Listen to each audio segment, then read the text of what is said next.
September 12, 1944, 09:20 a.m. A wheat field 3 miles west of Fort Riley, Kansas. The column moved like a dull, slow heartbeat across the rutted back road.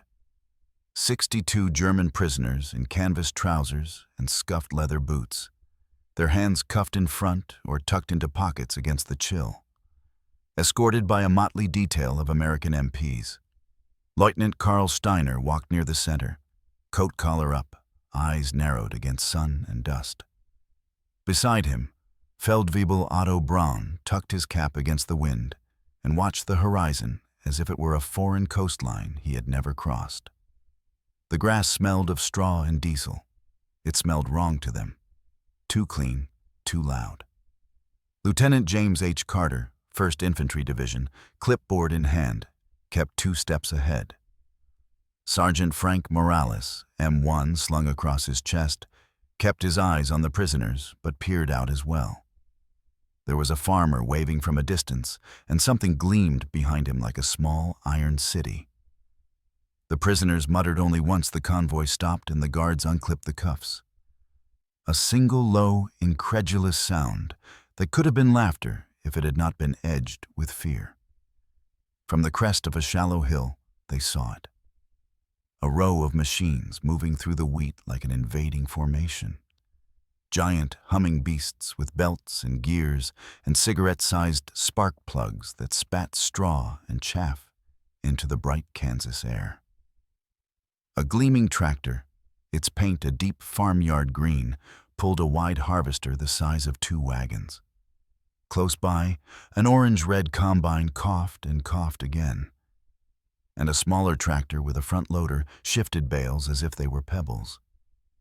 The sound was not the staccato of gunfire, but it sliced the sky the same, a constant mechanical voice that said, "We will not stop." Steiner's hands tightened around the strap on his ration pack. He had been a company officer in the artillery.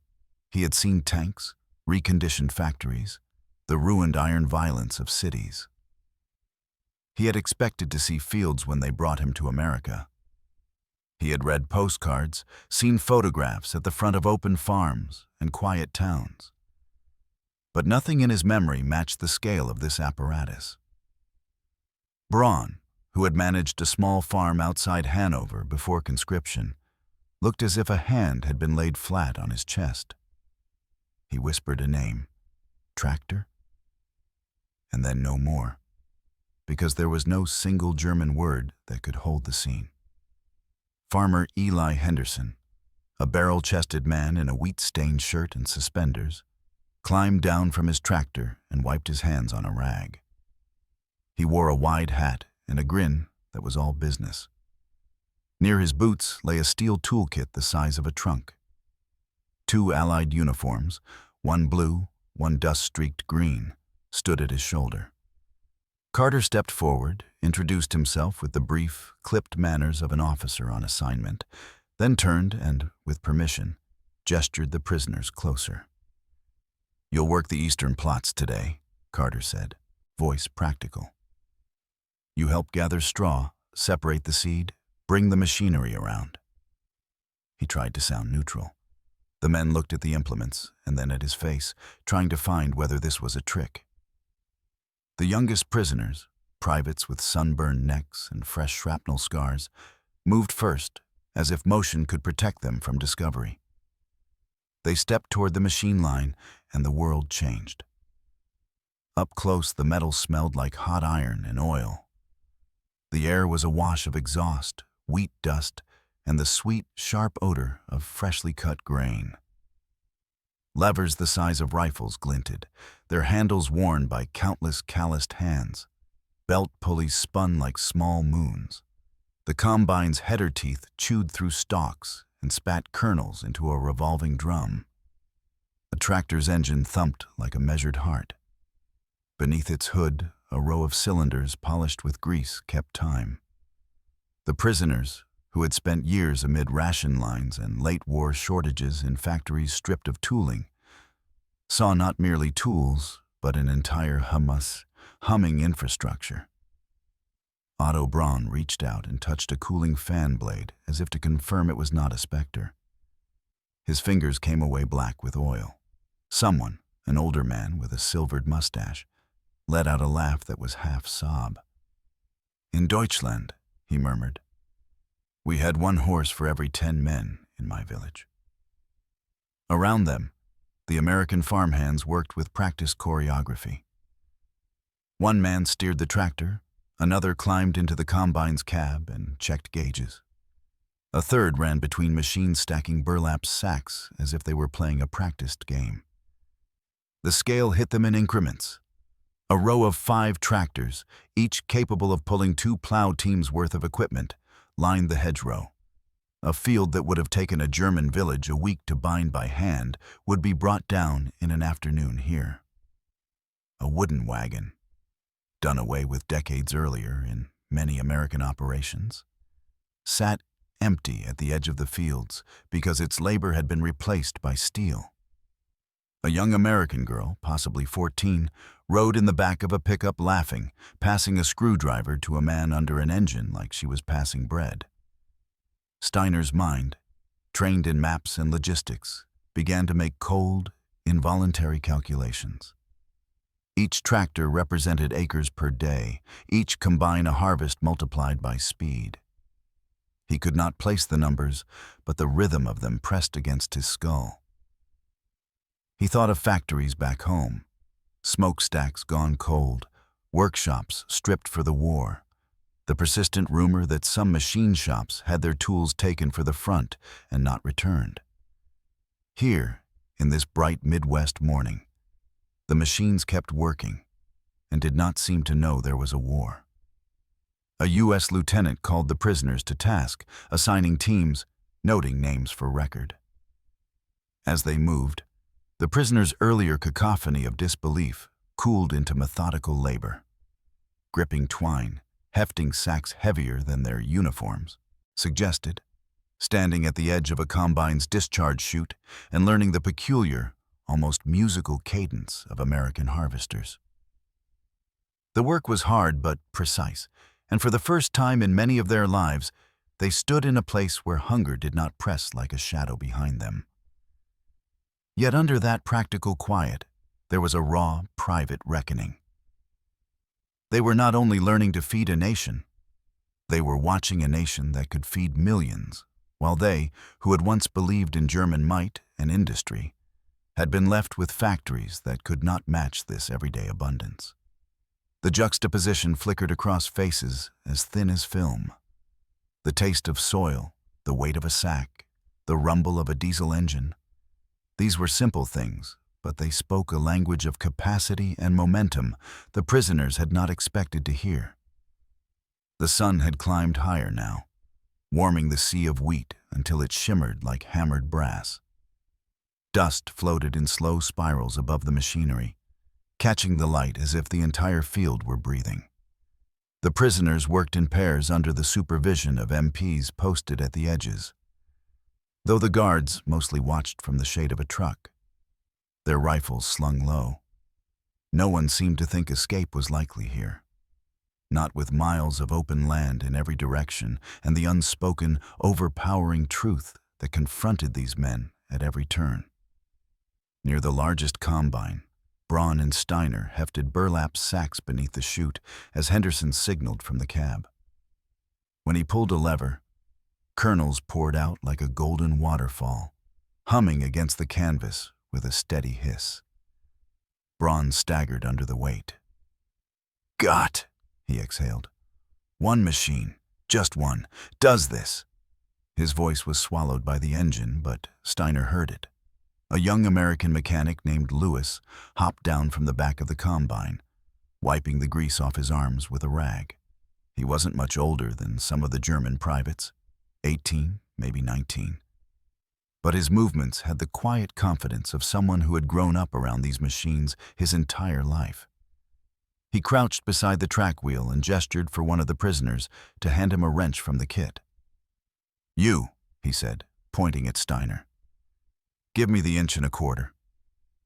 Steiner, caught off guard, blinked. "Which size?" he asked in halting English. Lewis held up 2 fingers, completely unfazed. Big one, 2 notches from the left. Steiner passed it, and Lewis went straight back to work, tightening bolts with the speed of someone threading a needle.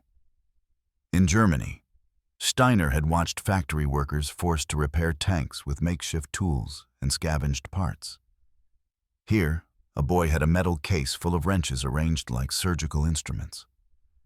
As a gust of wind carried the scent of diesel across the field, the prisoners caught sight of another approach. 2 more tractors, massive, steel-tired giants, rolling over the ridge. Behind them, a grain truck lumbered forward, a vehicle so large that one prisoner muttered it looked like a rail car without tracks. The American drivers leaned back casually, one smoking a cigarette, the other singing along to a tinny radio clipped to his shirt. The song drifted across the wheat, swing music, bright and carefree, as if the world were not at war. Steiner felt something deep inside him shift, a quiet fracture in the tidy machinery of belief he had once carried. Germany had built tanks that crushed cities, artillery that shook the earth. But here, on an ordinary weekday morning, America had mobilized machines not for war, but for food. And there were so many of them, rows upon rows. More machines on this one farm than Steiner had seen in entire German districts. A corporal named Harris walked by with a clipboard, checking on the progress of the work crews. He glanced at Braun's section, then at the sacks piling up. "You fill 'em that fast back home?" he asked with a half-smile. Braun shook his head. "In my village," he said, "we would spend maybe 6 days for this." He motioned at the field around them. "With families, horses, sometimes no horses." Harris raised his eyebrows. 6 days? Here it's, what, 3 hours? He scratched a note on his clipboard and walked on, unaware of the depth of what he had just said. The words hit the Germans like a hammer. 3 hours, 6 days. The comparison needed no translation.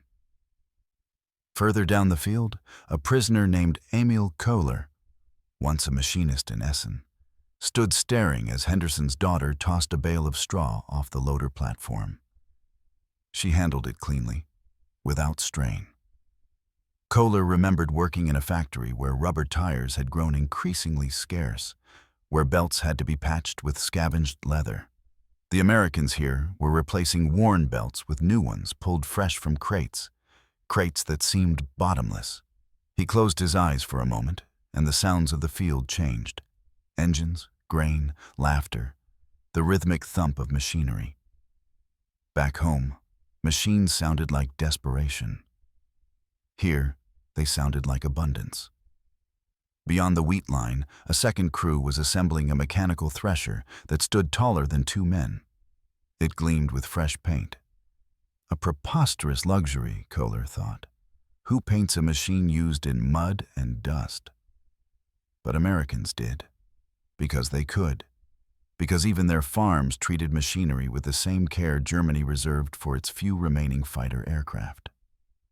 By noon, the field was half-harvested. The Americans paused only long enough to drink water from tin coolers and pass around sandwiches. The prisoners sat separate but close, watching as the farmhands joked about weather forecasts and engine repairs with the same easy confidence soldiers used when talking about rifles. Steiner listened. The words meant little individually, but the tone meant everything. These men had no doubt, no fear of shortages, no concern that the wheat would fail or the engines would lack fuel. The war, for them, felt distant. Even though it was their machines feeding the soldiers fighting overseas, Germany could not match this. Not in land, not in manpower, not in raw capacity. And certainly Steiner realized, not in the quiet, relentless efficiency of farms that operated like factories. Factories Germany didn't even have anymore. One by one, the prisoners understood. It wasn't American tanks or bombers that doomed the Reich.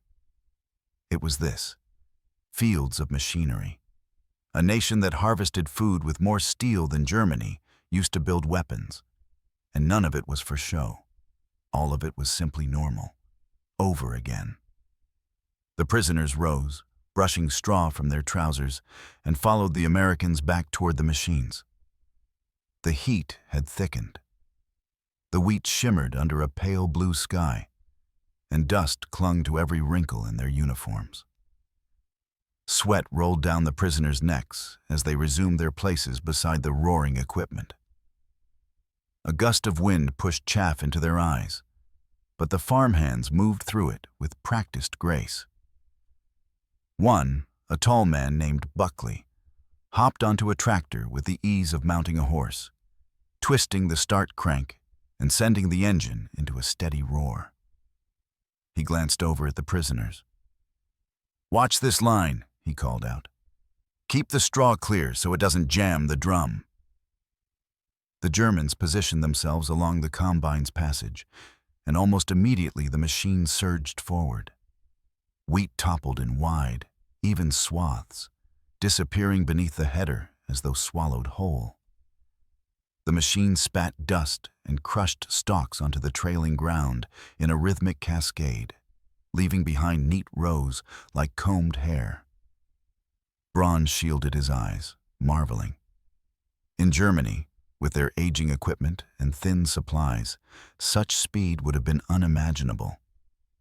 Here, it was only the beginning. Behind the combine, a baler rolled forward, binding straw into dense blocks tied with wire and flung aside every few seconds. Every few seconds. Emil Kohler timed it subconsciously. 12 bales in under a minute. No human hands could match that speed. Not 10 men. Not 20. As the machine advanced, Lewis, the young mechanic, jogged alongside, adjusting the feed chute. "Brake's over," he shouted cheerfully to the prisoners. "Back to it." His tone held no malice, merely the casual energy of someone who believed the world would always provide fuel, tools, repair parts, and time. Steiner wiped sweat from his brow with a sleeve stiff from dust. His eyes darted from machine to machine, watching each one perform a job that, in Germany, would have consumed precious manpower. He had once briefed his battery on supply charts, tables of coal and iron and spare parts that grew thinner every quarter. He remembered winter mornings when train cars arrived half empty and factory supervisors forced workers to improvise, to repair equipment with wire, scrap, and stolen spare parts. But here even the junk pile behind Henderson's barn was larger than some German workshops. A rusted plowshare, an old belt drive, discarded bolts in crates, wheels stacked like coins. If one machine broke, they replaced parts within minutes. If a part failed, there were supply stores within an hour's drive. If fuel ran low, tankers arrived, not guarded, not rationed, but delivered like bread. For the first time in months, Steiner felt the ache of something he didn't want to name. It wasn't defeat. He had felt defeat when he surrendered. This was different. This was seeing the truth. America had so much that it overflowed. A call echoed across the field. Carter, the MP lieutenant, waved the group over as a new vehicle approached from the road. A massive grain hauler with a sloped bed, its tires nearly as tall as a man. Dust plumed in its wake as it rolled to a stop. A civilian driver, cap turned backward, leaned out the window. "Morning, Hall," he said. "Where do you want it?" Henderson pointed with a thumb. "North end. Gonna transfer straight from the separator." As the hauler repositioned, a dozen Germans stopped working, staring. The machine was an impossibility. A single truck capable of carrying more grain in one trip than some German villages harvested in an entire season. The driver adjusted mirrors, humming an upbeat tune as if commanding an industrial titan were the most mundane task in the world. One of the younger prisoners, Jürgen, whispered, "This truck, it is for the army?" Louis overheard. "Army?" He barked a laugh. "No, this thing's for us, just the farm. We got 3 more like it." 3 more. The prisoners exchanged glances, stunned, silent, shaken. 3 haulers on 1 farm. 3 machines that could move more food in a morning than the Reich could distribute to entire cities during the blockade. Steiner felt his stomach tighten. He remembered Berlin in 1943. Queues stretching around corners, ration cards frayed and smudged with desperation. Hunger had settled like a sickness over the country, creeping into barracks, factories, and homes. He remembered soldiers trading stories about the luxuries of captured French butter or Danish cheese, how small windfalls felt like treasure. Here, the surplus was so vast that food was not treasure. It was simply life. An American farmhand tossed a half-eaten apple toward the fence, where it rolled into the dust. A prisoner's eyes followed it with an instinct he didn't want to acknowledge. At mid-afternoon, the field's work paused as Henderson inspected the machinery. He climbed onto the combine, running a hand along the housing, checking for cracks or wear. The Germans watched as he replaced a belt with smooth confidence, tossing the old one aside without hesitation. It landed with a soft thud in the dirt. In Germany, a worn belt like that would have been patched, reused, repurposed, saved for the war effort. Here, it was discarded without a second thought. Steiner found himself staring not at the machines, but at the people. Farmhands who treated industrial power as casually as one might treat household tools. A girl who handled equipment like toys. A teenage mechanic who maintained an engine with the precision of a master craftsman. They didn't understand scarcity. They didn't understand fear. They didn't understand what it meant to be part of a nation where every scrap of metal was measured, counted, rationed. Louis hopped off the combine and stretched. "All right," he said, voice bright. "That's the last adjustment. We'll finish the field before sundown." Before sundown, an entire harvest, completed in a single day. The prisoner line stood in stunned silence. Something deep inside Steiner seemed to loosen, like a knot pulled free. Not surrender, not resignation, but awareness. He understood now, in a way no propaganda could hide. Germany had never stood a chance. Not against America's factories, not against America's steel, and not against farms like this, farms that worked with the power of a battalion. By late afternoon, the remaining wheat stood in thin, lonely patches, small islands of gold surrounded by the churned, freshly cleared soil. The machines slowed as the work neared completion, their engines easing into lower, steadier tones. The heat dimmed, and long shadows stretched across the fields. The prisoners' shirts clung to their backs, dust settling into every crease of their uniforms. Yet none of them complained.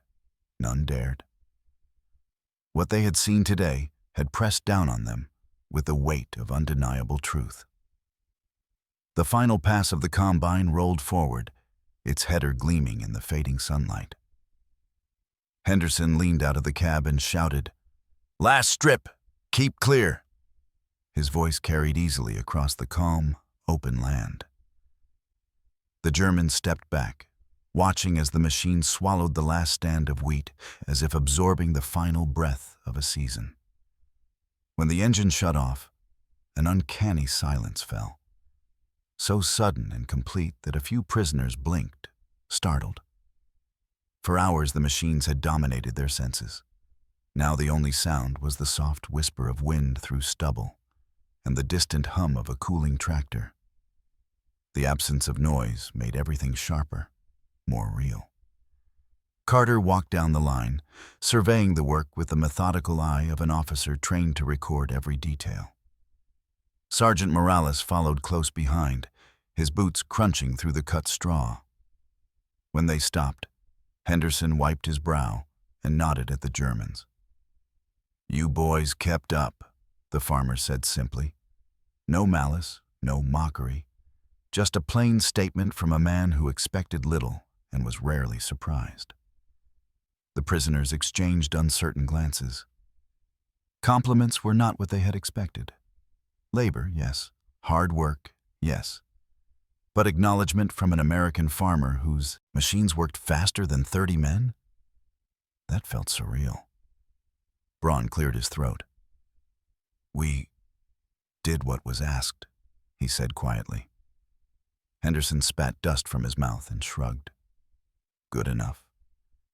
He didn't realize what those words meant to men who had grown used to hearing they were never enough. Never efficient enough, never productive enough, never loyal enough. In Germany, everything had become sacrifice. Everything had become scarcity. Here, even the praise was casual, because abundance made generosity easy. As the farmhands moved to pack the equipment, Steiner found himself wandering toward the junk pile behind the barn. It was a mound of rusted blades, broken axles, spent spark plugs, and discarded metal fixtures. He kicked at the dirt, revealing a cracked gear half buried beneath the soil. He lifted it, turning it in his hands. Even broken, the gear was better made than some of the parts the Reich had forced factories to produce in the war's later years. He set it down gently. Nearby, Kohler ran his hand along the fender of the grain hauler, marveling at its construction. "Look at this weld," he whispered. "This is factory perfect. They use this for farms." A farmhand overheard and chuckled. "Factory perfect? Hell, that's nothing. You should see the new models coming out next year. Twice the capacity." Next year. The words hung heavily in the air. Germany had stopped thinking in years. Germany thought in weeks, days, sometimes hours. How long could the Eastern Front hold? How many tanks could they still build? How many factories were left? The farmhands lived in a different world, one where the future was certain, planned, and full of machines that would multiply what already seemed impossible. The prisoners resumed gathering tools, loading sacks, and stacking crates onto flatbeds. As they worked, the horizon darkened to indigo, and the first stars flickered above the prairie. A lantern lit near the barn, casting warm amber light across the yard. The hum of a generator flickered to life. Steiner paused at the sight. A generator on a farm. Back home, power outages were frequent. Cities dimmed at night. Factories operated sporadically. Entire regions rationed electricity. Yet this farmland in Kansas had its own backup system.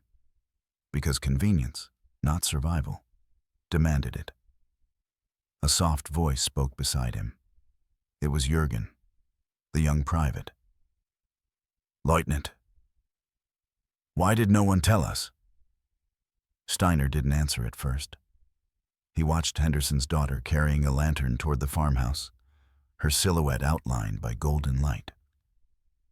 Behind her, the fields were vast and empty, machines resting after a day's labor that equaled a village's worth of effort. Finally, he said, "Because they did not want us to know." "About the machines?" Jürgen asked. "No," Steiner replied. "About the scale." Another prisoner approached, older, weary, eyes sunken with months of fatigue. "All this," he said, motioning toward the landscape. "And they are still building airplanes and ships?" Steiner nodded slowly. "And tanks, and ammunition, and trucks." Silence settled among the men as the truth crystallized into a cold, unavoidable shape. America did not choose between farming and war. America did both. simultaneously, effortlessly. The prisoners had believed they were fighting an equal opponent, another great industrial power. But standing here, in a single Kansas field, they realized they had been fighting something far larger. A nation whose farms worked like factories. A nation with more steel in its tractors than Germany had left in its foundries. A nation whose abundance made war feel like an inconvenience rather than a threat. As the MPs gathered the prisoners for the march back to camp, Steiner looked over his shoulder one last time. The field stood harvested, neat and calm under the twilight. The machines were parked in perfect formation, their silhouettes sharp against the darkening sky. They looked like monuments, not to war, but to what won it. The march back to the POW camp began in near silence, boots scuffing along the gravel road as the prairie wind cooled into a gentle night breeze. The sky was a deep navy, sprinkled with stars so clear they looked carved into the heavens. Cicadas buzzed from the tall grass. An owl called somewhere beyond the fence line. The coolness felt refreshing after the relentless heat of the day, but the prisoners barely noticed. Their minds were still back in that field, among the roaring engines, glittering steel, and endless acres of mechanized abundance. Lieutenant Carter walked at the front of the column, lantern swinging at his side. Its glow cast long shadows across the dirt, illuminating dust that floated in tiny golden motes with every step. Behind him, Sergeant Morales kept a steady pace, humming softly under his breath. To the Americans, the day had been routine. To the Germans, it had stripped away illusions more completely than any battlefield defeat. Braun trudged beside Steiner, his shoulders slumped under exhaustion. But it wasn't the labor that weighed on him. It was comprehension. "You saw the scrap piles," Braun murmured, voice low.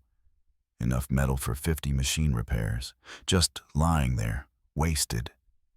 "Not wasted," Steiner replied. "Simply unnecessary." Braun shook his head. "Unnecessary." He repeated the word, tasting the bitterness behind it. "For us, a broken belt meant waiting weeks for a replacement. For them," he gestured vaguely toward the distant fields, "they just throw it away." From behind them, Kohler spoke up. "I worked at Krupp before the war. Toward the end, we repaired tanks with steel so thin I could dent it with my boot. Today I saw a farm truck with armor thicker than a Panzer II." Several prisoners nodded quietly. The similarities had not escaped them. A farming machine, built with more metal and engineering than an armored vehicle Germany had once considered formidable. A few paces back, young Jürgen walked with his head down, lips moving silently. Eventually, he spoke aloud. "Lieutenant, is this how all their farms are?" Steiner hesitated before answering. He thought of the endless plains they had passed. Barns filled with equipment, grain silos towering above the landscape, tractors parked beside houses as casually as bicycles. "Yes," he said finally. "This is normal for them." Jürgen swallowed hard. "And Germany sent us to fight this?" Steiner didn't respond. He didn't need to. As they neared the first checkpoint, the glow of the camp's perimeter lights came into view, tall wooden posts strung with bulbs that flickered slightly under their own hum. The prisoners blinked at them. Back home, blackout orders had long since darkened cities. Here, even a POW camp shined brightly in the night. They passed through the gate, MPs checking headcounts one by one. The searchlight overhead was powered by a gasoline generator that coughed rhythmically, illuminating the compound with mechanical confidence. The Germans glanced up at it, exchanging uneasy looks. Energy, fuel, light. Even in captivity, the Americans lived in abundance. The prisoners were guided toward the mess hall, where steaming trays of food waited, simple but plentiful. Potatoes, cornmeal, beans, bread, coffee. The Germans hesitated as they entered, stunned by the smell. In the Reich's final years, many of these men had eaten little more than watery soup and bread substitutes made from ground barley or acorns. Here, even prison food was hearty. Braun stared at the serving line. "This is for us?" A tired American cook ladled beans onto each tray without even glancing up. "Yeah, well, don't say we never did anything for you," he mumbled. The prisoners sat at long wooden tables. At first, no one spoke. The clatter of utensils filled the hall, punctuated by the occasional scrape of a chair. Kohler ate mechanically, his mind miles away. Jürgen pushed his food around before finally whispering, "I didn't know a place like this existed." Steiner looked at him. "A place like what?" Jürgen gestured helplessly. "A place where machines do the work, where food grows everywhere, where they don't. They don't starve. They just live." Steiner felt something tighten in his throat.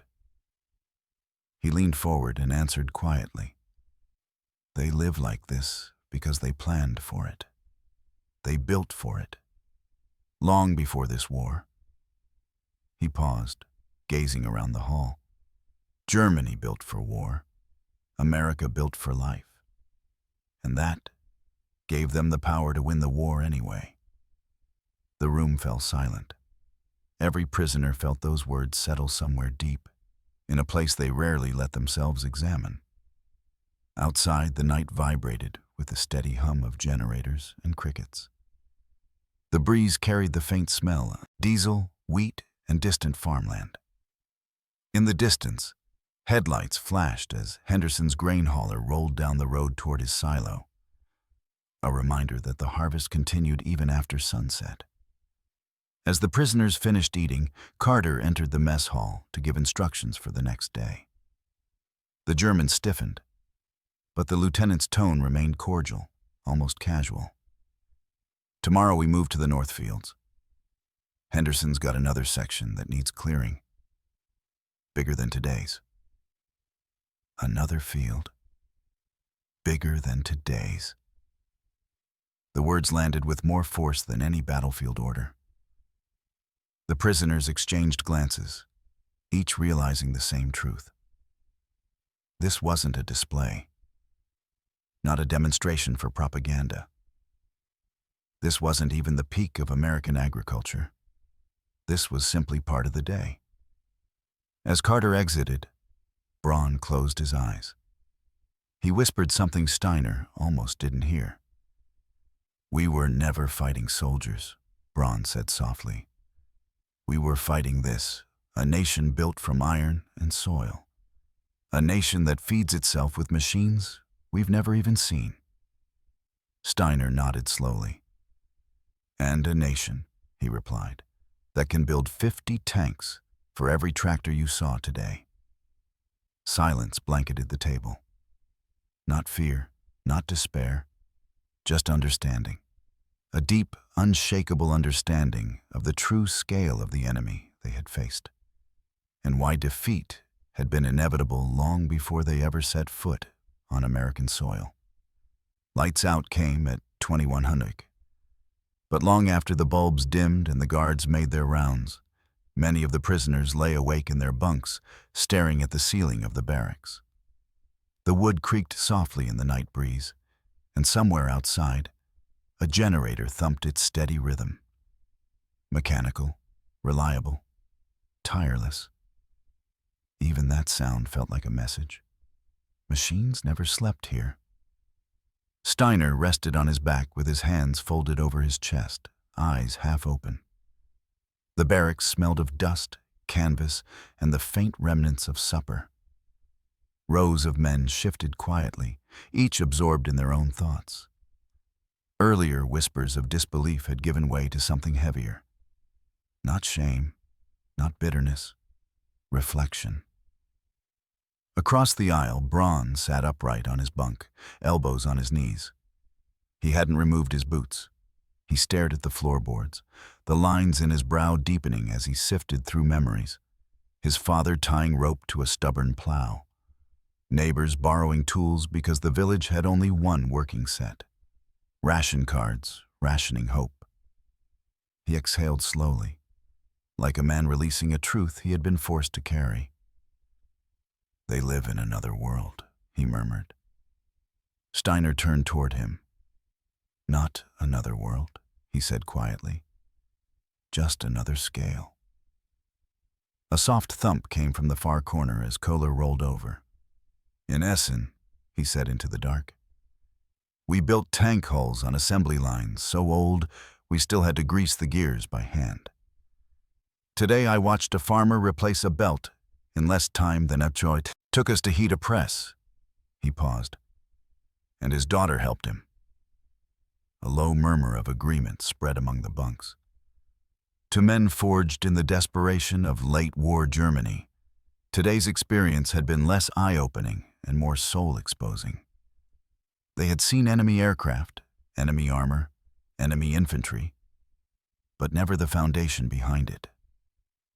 Never the dormant power that made American production seem endless. A nation where one farm could rival the industrial output of a German district. A nation that built tractors as if they were toys. A nation that had the luxury to waste what Germany treasured. And the machines, endless, tireless machines, were only one part of it. A quick knock sounded at the barracks door. Morales stepped inside, flashlight in hand. "Lights out was 30 minutes ago," he said, though his tone was not scolding.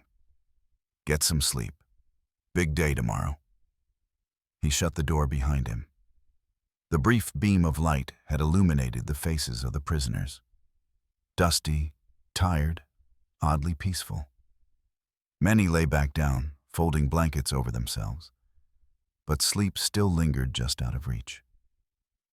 Jürgen whispered from the bunk above Steiner, "Lieutenant, do you think they know? The Americans, I mean. Do they know how powerful they are?" Steiner considered the question. "Some do," he said. "Most probably don't. When power is normal, you stop noticing it." Jürgen was quiet for a moment. "Then maybe that's their strength." Steiner nodded in the darkness. He had thought the same thing when he saw the farmhands joking as they worked. How effortless it all seemed. How unremarkable they made the extraordinary appear. A nation's real strength wasn't always measured in tanks or planes or soldiers. Sometimes it was measured in what people took for granted. Hot water, electricity, endless fields, tractors that ran like clockwork, fuel that didn't run out, food that grew faster than war could destroy it. America wasn't just rich in resources, it was rich in capacity, industrial, agricultural, social, a place where an ordinary farmer's workload rivaled that of an entire regiment's supply line. Steiner let out a slow breath. "Tomorrow will be the same," he said. "More machines, more fields." Braun lay back on his bunk. "Do you think they show us this to humiliate us?" "No," Steiner replied. "They don't need to. The truth is humbling enough." A quiet laugh, sad, resigned, passed around the room. Outside, the wind rustled the wheat stubble, making a soft, shushing sound against the earth. The scent of diesel lingered faintly, a reminder of engines still cooling in the fields. The machines would wake with the sunrise, and so would the prisoners. As silence settled deeper over the barracks, Steiner closed his eyes. In his mind, he still saw the combine cutting through the wheat, its presence as massive and unstoppable as the nation it served. He still heard the grain pouring into sacks like a golden waterfall. He still saw the hauler, the tractors, the parts bins overflowing with steel. He thought of the Reich's promises, of invincibility destiny, superiority. How small those words now felt compared to the sound of American machines humming across the land, feeding millions, powering armies, building futures. A single Kansas farm had revealed more truth than years of propaganda. Germany had marched across Europe believing it understood power. But it had never understood this: the quiet power, the everyday power, the power that didn't need parades or speeches, the power that didn't boast, the power that simply worked, and worked, and worked. The arsenal of democracy wasn't only in Detroit's factories, or Pittsburgh's steel mills, or the shipyards of California. It was here too, in the fields, in the soil, in every machine that turned American abundance into an unstoppable force. As Steiner drifted toward sleep, one last thought flickered through his mind. A thought he would never speak aloud, but one he would carry for the rest of his life. We never had a chance. Not against a country that farms like this.